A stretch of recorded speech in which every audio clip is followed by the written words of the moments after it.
Hello, everyone. Dr. Vicky here, speaking to you from the Seeds of Transformation Healing Center. It is time for Taroscopes. We're going to be doing the Taroscopes for the sign of Taurus. That's Taurus Sun, Taurus Moon, and Taurus Rising for the month of January 2024. We're going to start with the astrology, and then we'll get into the tarot. If you are not necessarily interested in the astrology, you can always jump forward to the tarot. I will timestamp it. Um, the astrology is a general look at the month for the sign of Taurus. If you want something more specific to your chart, you would need to do a personal reading. I do personal readings. They're a combination of astrology, numerology, and Kabbalah. And just about everybody who gets them, at least when they say it to me, they really do enjoy it. It's very deep, and it's probably like nothing you've had before. So if you would like, there are links below for that. I do hour and a half readings. If it is your first time, I do prefer the hour and a half, the little extra time, and but whatever you can manage. I also have done a general year reading for Taurus that is already out now. And if you might have already checked that out, but you can check that out on my channel. All right, let's get into it. All right, let's see here. Taurus, Taurus, Taurus.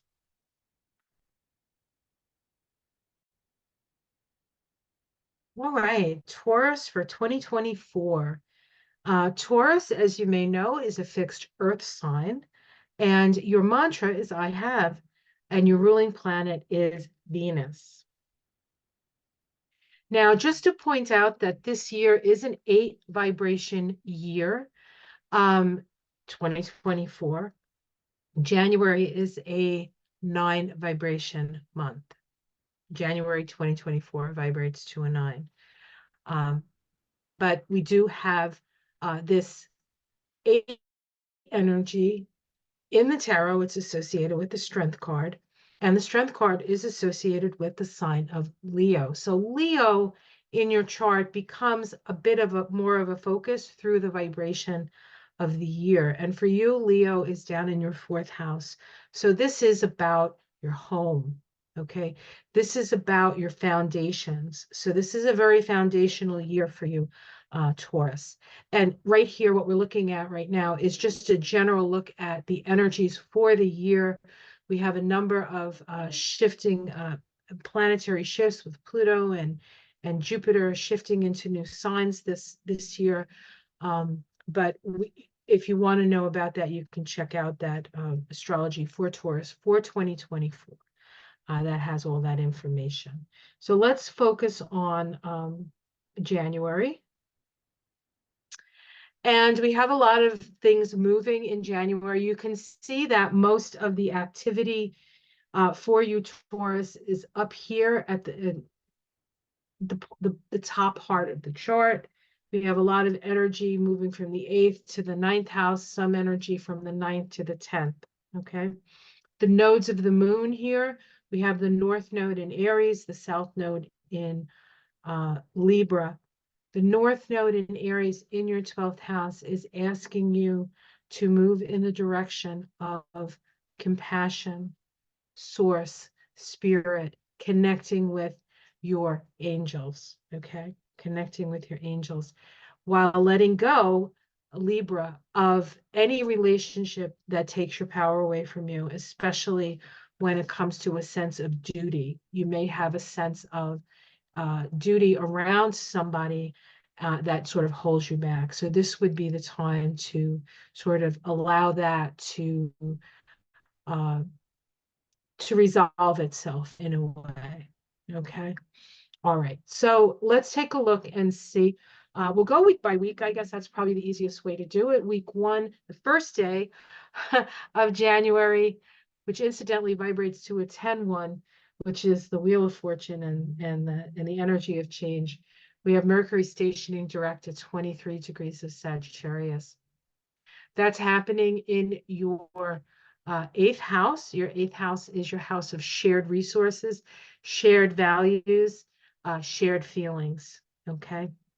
There may have been some miscommunication while it was retrograde in this place. This is also the house of taxes, so you want to make sure you get all that stuff sort of set up. But that stuff will work better for you as the month progresses, and then as we go into February, because even though Mercury is going direct now, it's not out of its shadow. And so while things will start to move forward, there still needs to be quite a bit of sort of like double checking, that kind of stuff. We also have Venus make a last quarter square to Saturn on that day. Venus is your ruling planet, so this is important for you. Now, let me just mention something about Venus. Last year, Venus had a retrograde cycle in the sign of Leo. You had a lot of time with Venus and Leo in that fourth house, reevaluating what was important to you, reevaluating what you love, right? What you love. Maybe you don't love your home anymore, and you've decided to move on, and the like.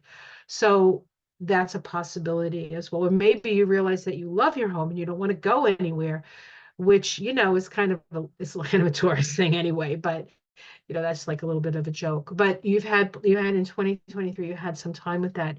This year, Venus has no retrograde cycle, so she will go through all the houses, all the signs this year. So she's moving along. And so a little dab here, a little dab there, a little dab there, and that will feel, I think, a little bit better for you, Taurus. We do have a first quarter square to Saturn. I mean, last quarter square to Saturn. All the squares this month are last quarter squares. So when you hear two planets square each other, they're last quarter squares. Reorientation, turning away from what maybe has previously worked, but you no longer feel that you need to have that. So it really is about sort of moving in a more collective way and in a more humanitarian direction. But first, there's a crisis, and we're dealing with Venus in Sagittarius. It's Venus in Sag is a love of the truth sometimes, or a love of a belief, squared by Saturn in Pisces, asking us to be compassionate. So perhaps something you believed previously, you're starting to say, well, maybe that's not the thing that I need to believe in anymore. Maybe the data's in and it's not really vibing with me anymore, or it's not true. So there could be that. On the 3rd, we have Mars move into Capricorn. Mars in Sagittarius is in that house of taxes and shared resources. Now it moves into the house of long distance travel. This is an opportunity. You could have an opportunity to do some long distance traveling while Mars is in Capricorn. Mars really likes being in Capricorn. It's one of the signs, it's the sign that it's exalted in. So it really functions well. And so you can take advantage of that. Week 2, we have Mercury make a square to Neptune. Is it a last quarter square? Yes, it's a crisis in consciousness. Mercury is how we think. Neptune is confusing at times, but there's also a spiritual and a spiritualizing force to Neptune. And so again, you may be changing your mind about something and moving in a more humanitarian direction because your conscience tells you to. Week 2, oh, that was week 2. Okay, well, continue with week 2. We have on the 9th, the Sun making a trine to Uranus. Now, the trines that we're seeing in this month are Sagittarius trines. There's a trine can either have the flavor of Leo or the flavor of Sagittarius. All the trines have that Sagittarius flavor. It's about sharing what we know and what we understand. Okay, we are going to need a lot of information, guidance, help, and understanding as we move through 2024. And this is an opportunity for you to do that for yourself and for others around you. We also have on that day a Mars making a waning sextile. These sextiles are for progressive change and humanitarianism, raising all boats. Mars is action, Saturn is structure. So this is where you can put energy into structures that bring aid and comfort to people. On the 11th, we have a new moon in the sign of Capricorn. This again is your ninth house. This may be the time when you actually start the trip, plan the trip, right? You can just plan it now because it will manifest itself. Um, and Capricorn, of course, is a serious energy. It needs to be responsible. So any decisions that you make in this sort of genre need to be responsible ones. But of course, Tauruses are generally pretty responsible in general. Anyway, so I don't see a problem with that. On the 12th, Mars makes a trine to Jupiter. So we have this Mars energy in Capricorn, which it really loves to be, and now there's a flow to Jupiter in Taurus. This is an opportunity for you to put yourself out there, to be yourself in a way that maybe you haven't been quite ready to do. A lot of your energy is in the outer world at this time, so you're going to be seen. So seen and be seen kind of energy for Taurus. On the 13th, we have Mercury ingress into Capricorn. It's still within the shadow of its retrograde. It actually retrograded, I think it was at like 8 or 9 degrees of Capricorn. So it still has to move through a few degrees of Capricorn before it can be out of its shadow. But your mind goes from more philosophical ideals with it in Sagittarius into more practical considerations. Okay, practical considerations. Week 3, we have the sun making a sextile to Neptune. The sun illuminates, Neptune is compassion. This is an opportunity for humanitarianism. So that opportunity may come for you. Neptune, as it stands right now, is in your house of groups, whereas the sun is in your house of the truth and your philosophy of life, the ninth house, right? So this is an opportunity to maybe even work with a group of people to help other people who need the help, sort of like uh, aid, bringing aid to folks. On the 18th, Mercury makes a waning sextile to Saturn. This helps with the structure of things. Mercury in Capricorn, Saturn being the ruling planet of Capricorn. This is really good energy for structuring humanitarian endeavor. The 19th, we have Mercury make a trine to Jupiter. Now, Mercury trining Jupiter, this is the last of 3. Trines are free flowing. Mercury is our logical mind. Jupiter is our intuitive mind. It's like you're not necessarily on the same page because they're in different signs, but they're in the same element. And so there's a flow in that element. And that element is earth. And so this is not just good ideas, but good ideas that pay, good ideas that are practically oriented. I really feel, as I look at what's going on in January, I really feel like a lot of the stuff that happened at the end of last year, we're going to have an opportunity to really make it better and see some big changes with that. So hopefully I'm right about that. Okay. We also have on the 19th, Venus making a last quarter square to Neptune. Venus and Neptune have a special relationship. Neptune, of course, is in Pisces. It's been there since 2011. It's there for 14 years. And it's in your house of friends and goals and organizations, okay? So you can apply yourself to organizations. Venus is in Sag, so it has to be, it is a square, so you could be questioning your beliefs or questioning perhaps where you had previously put your resources when it came to helping out your groups that are helping people. You may want to change where you put your money. You may, maybe you gave it to the United Way and now you want to put it to save the children, or maybe you did it in a large and now you want to do like more on the ground areas for aid to people, right? Like local stuff. There's a lot of good resources out there, and there are a lot of people helping And of course, whatever you're looking to help, you want to definitely do your research on that. Okay. On the 20th, this is a big day.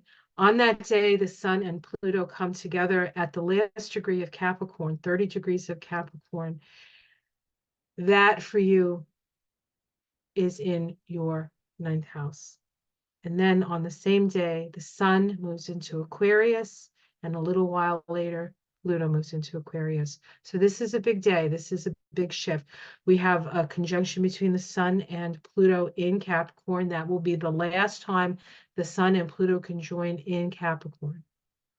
It's not the last time that Pluto is going to be in Capricorn, because Pluto is going back into Capricorn in September, and will be there until November 20th, when it moves back into Aquarius, where it's going to stay for the next 20 years. And so it is going to make a conjunction to the Sun come 2025, but that's going to be in Aquarius. So there's no more Sun Pluto conjunctions in the sign of Capricorn. So on a certain level, this is somewhat of a period to an end of a long sentence that began back in 2008. Okay. So there's a culmination of sorts. And then we move into the future, because we have the Sun move into Aquarius, and then we have Pluto move into Aquarius. And for you, it's in your 10th house of career. So this is a whole new vibe, guys. This is a whole new thing for you. And with Pluto in that 10th house, except for that little period of time in the fall, over the next 20 years, there's going to be a transformation of not only your career, perhaps your work, the work you put out into the world, but how the world sees you, how the world sees you. It's a very powerful thing to have Pluto up at the top of your chart, guys. All right. On week four, we have Venus ingress into Capricorn. So Venus joins the Capricorn party. She takes off her hiking gear that she had when she was in in Sag, takes off her hiking boots, puts on a nice practical pumps, a little bit nice, right? A business suit. She puts her hair up in a bun. She puts her pencil behind her ear, a nice string of pearls, and she's on to take the world in Capricorn. Okay, in Capricorn. It is in your ninth house. So this is kind of what you love. And because it's Capricorn, it's like what you love, how you're going to work it, how you're going to utilize your energy, how you're going to utilize your money, how you're going to utilize your values. I really feel like there's a shift and a real concentration on how you're going to share your resources with people at this time. And a lot of those resource sharing has to do with the larger world than it does, say, your child or your spouse, or it has more to do with applying your resources out there in the world to make the world a better place. On the 25th, we're going to have the full moon in Leo. This is happening in your fourth house. There's the fourth house. And remember, this is a Leo year because of the 8 vibration. And so this full moon brings an illumination around something, and a releasing of feelings and emotions. So this may be a decision you make about your home, decision you make about where you live, a decision that needs to be made around the family, because this fourth house is the family of origin. It's also it's also the house of soul. So there can be a connection with that as well. Like, what is my soul's work, right? Okay. On the 27th, the Sun makes a last quarter square to Jupiter. You do have to watch with this, because the Sun and Jupiter are the two largest planetary bodies in the solar system. They take up most of the mass of the solar system. And so when they come together, there can be an exaggeration, and the square is more likely to bring that out. The Sun in your 10th house, Jupiter in your first house. Be careful you don't overpromise at work, take on too much. Okay, you don't want to take on too much because you don't want to exhaust yourself necessarily, right? So just be a little bit cautious about that at that time. On the same day, we have Mercury make a conjunction to Mars. This means Mercury, our mind, and Mars, our action, are on the same page in the sign of Capricorn. in that ninth house of what you believe to be true. Week 5 is an interesting week because it starts with on the 28th, which vibrates to a 1 vibration, a 37-1, the King of Cups. We have Venus making a sextile to Saturn. This is really good energy for you, especially because you're Venus ruled. It brings structure, humanitarian endeavor here, just raising all boats here. Mercury makes a trine to Uranus. Mercury and Uranus have a special relationship because Uranus is the higher octave of Mercury. So there's clear communication between your lower mind, Mercury, your logical mind, the mind that categorizes things, and your higher mind, that individuated unconscious energy of Uranus. You could get some brilliant ideas at this time, or you can have some memories come back to you, and they're not always memories of this past, but they could be past lives, or you could have a vision of the future at this time, a vision of the future, preferably a better future than we've seen up to this point, right? And then we have Venus make the trine to Jupiter. These are the two benefics. So all of this energy coming up in January is really so very different than the energy we faced at the end of last year. It's almost going to feel like it's a miracle, honestly. That's what it feels like to me anyway. That's what I'm going with. And then the last major thing to happen this month is Mars making a trine to Uranus. You do have to be careful with this. Mars is action, although Mars is in Capricorn, so it tends to be more responsible. But if you're super ambitious, this can cause problems. Trining Uranus, which is change, in Taurus, not necessarily a bad energy, actually quite a good energy, but it is an energy where you can change things and change things quickly. So you want to make sure by the time you get to the end of the year, you've figured out what it is you want to change and how you're going to get there, because the energy is there for it to happen. Okay, I think that's what I want to say about January. Let me stop the share here. Excuse me. I've been talking too much. 1 second. Oh.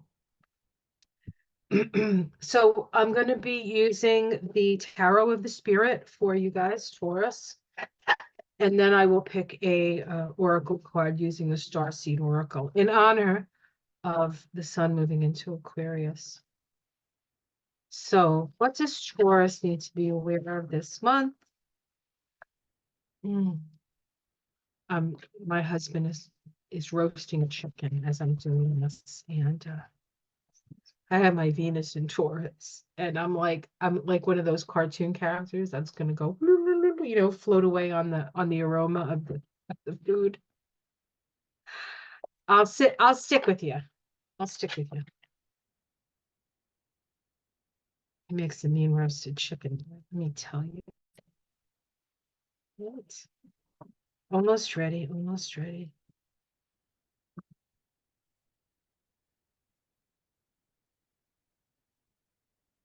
Right.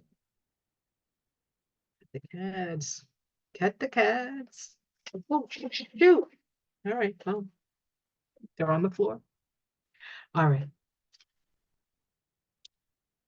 Victory.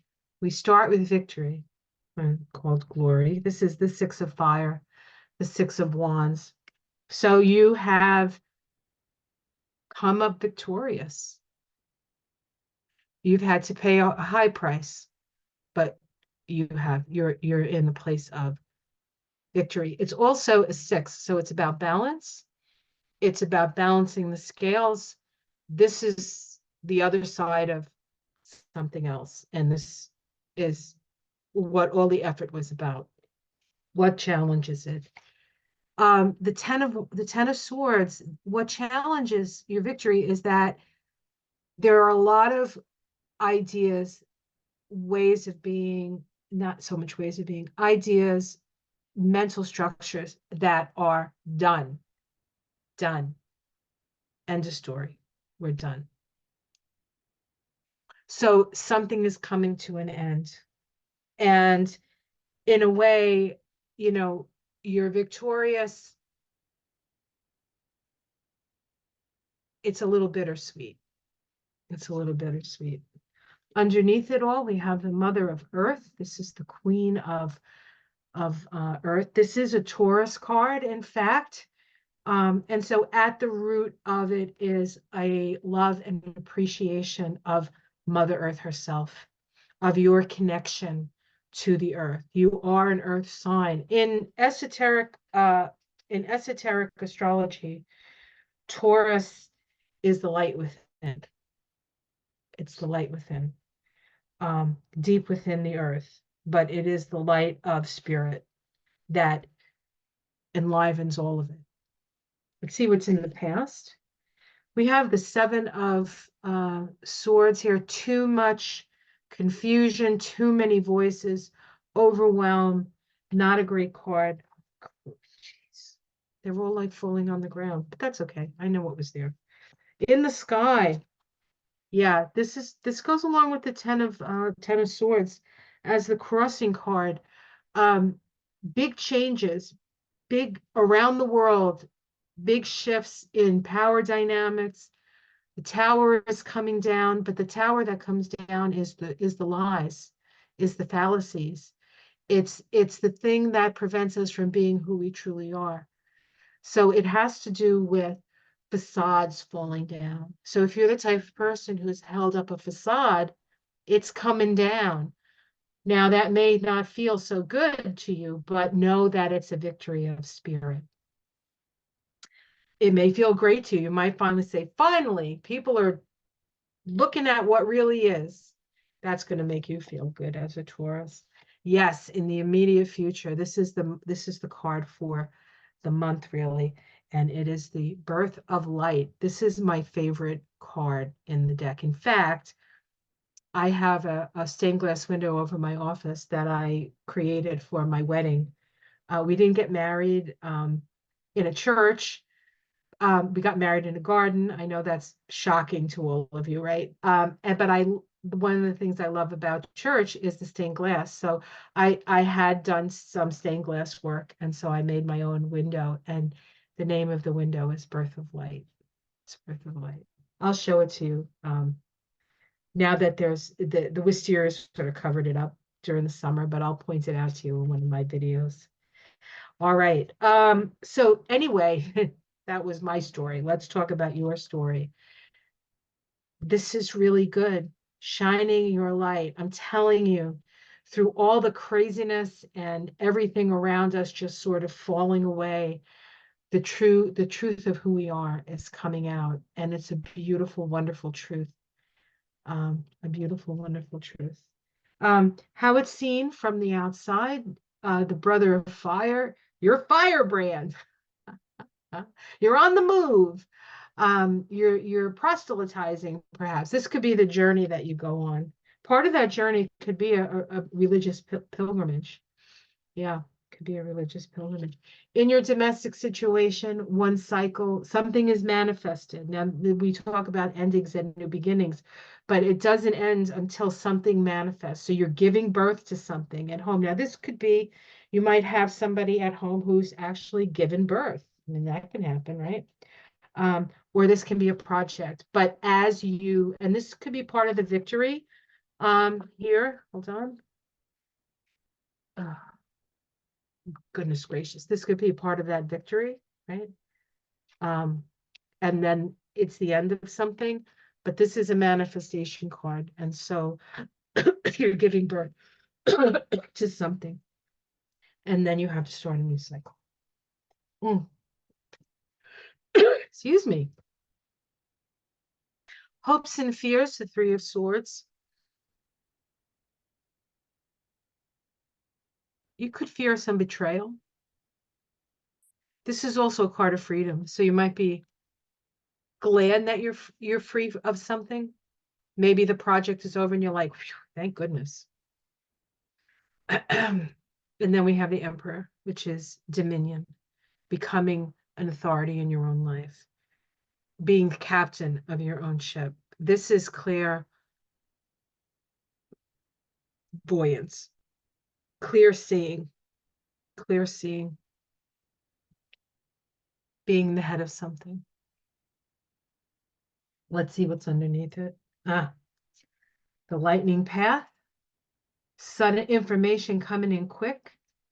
And of course, we look at this, right, out in the outer world, but underneath it, this is illumination. You're being illuminated for a new dawn. And the Eight of Water, having to let go of emotional, having to let go of things that are not emotionally satisfying for you. Wow. Pretty intense cards. But again, victory, the universe, manifestation, the Emperor, with the Tower and the Ten of Swords, like all around. But that is more about what's all around, not about you. Do you know what I mean? All right. Let's pick a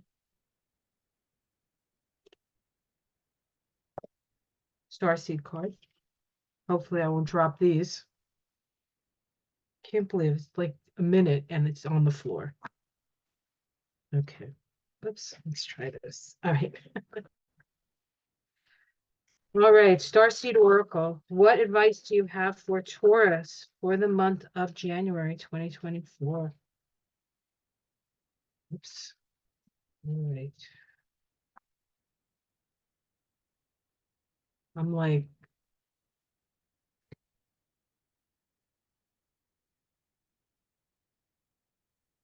not going to see me at the casinos being a dealer. I'd drop all the cards. They'd fire me the first day. As soon as the cards fell on the ground, they'd fire me. They'd assume I was cheating, but really what I would be doing is just being myself. Okay. Loosen your grip. Coping mechanism, destiny, addiction, let God in. Loosen your grip. Okay. Let's see what it says here.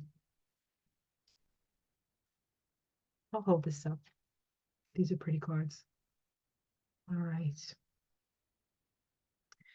We're cyclic beings, and Mother Earth teaches us how to be human every day with the coming and going of the tides and the seasons. If you're clinging to anything, you're resisting the natural flow of who you are.